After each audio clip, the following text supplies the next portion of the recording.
2024 की जंग। जी हाँ, हम बात कर रहे हैं लोकसभा चुनाव। लोकसभा चुनाव में अभी 1 साल का वक्त है, कह सकते हैं 1 साल बचा है। लेकिन अभी से चर्चा शुरू हो गई है बीजेपी को हटाने की। सोचिए, बीजेपी को जीरो करने की ये शुरुआत कौन कर रहा है? नीतीश कुमार। नीतीश कुमार को आप जानते होंगे, बिहार के मुख्यमंत्री हैं। साथ ही उनके साथ मोर्चा संभाले हुए हैं डिप्टी सीएम तेजस्वी यादव। एक ऐसा नाम, कम उम्र लेकिन ख्वाहिशें बहुत ज़्यादा, कि बीजेपी को जीरो करना है, हीरो से जीरो बनाना है। क्या है आखिर इनकी प्लानिंग? कैसे आप कह सकते हैं हीरो को जीरो कैसे बनाएगी? देखिए, किसी विरोधी दल का नेतृत्व के लिए एक चेहरे की तलाश थी। अमूमन माना जाता था ममता बनर्जी, शरद पवार, यही लोग सामने आते थे। नीतीश कुमार कभी खुलकर सामने नहीं आए। नीतीश कुमार ने आज तक कभी नहीं कहा मुझे पीएम बनना है, लेकिन अब उनका यही कहना है कि हीरो से जीरो बना देंगे बीजेपी को। क्या है जीरो बनाने की इनकी प्लानिंग? थोड़ा भी चर्चा कर लेते हैं।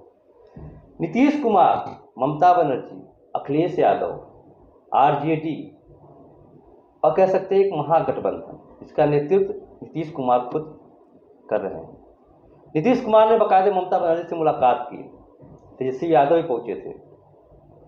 बात जब उनसे की गई क्या वजह है इस तरह की अचानक बैठक हुई, का यही कहना है हम अपने जो मेरे विरोधी हैं, यानी कह सकते हैं सीधे सीधे बीजेपी को 2024 में पैदल करना है। उसके लिए हमें कुछ भी करना पड़े, चाहे किसी से गठबंधन करना पड़े। इतना ही नहीं, वहाँ से जब ममता बनर्जी पूछा गया उनसे कि क्या मामला है, क्या करना चाहती हैं आप, तो कहे बीजेपी का कोई एजेंडा ही नहीं है, बीजेपी केवल लोगों को बरगलाती है।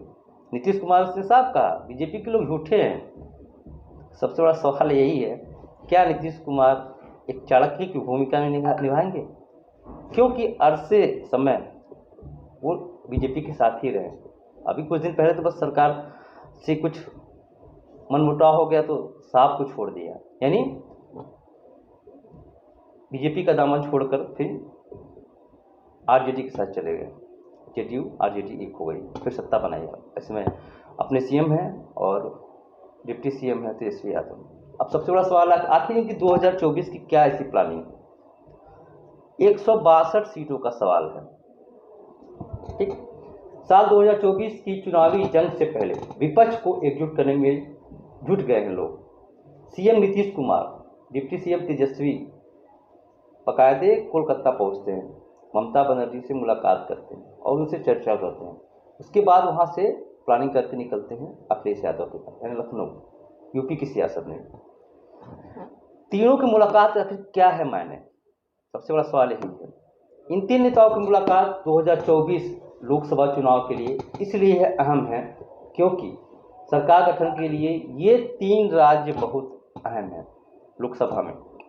उत्तर प्रदेश जहाँ पे 80 सीटें हैं, बिहार जहाँ पे 40 सीटें हैं, बंगाल जहाँ पे 42 सीटें हैं। यानी कह सकते हैं इन तीन नेताओं की 545 सदस्यों वाली लोकसभा में 162 सीटों के लिए चुनाव अहम भूमिका होगी। पर इन 162 सीटों पर कैसे मिलकर लड़ेंगे? क्या इनका प्लानिंग होगा? कौन इनके साथ होगा, कौन नहीं होगा? कहने तो हमेशा कहते हैं विपक्ष एकजुट है, विपक्ष एकजुट है, लेकिन जब कोई बात होती है तो गायब हो जाते हैं।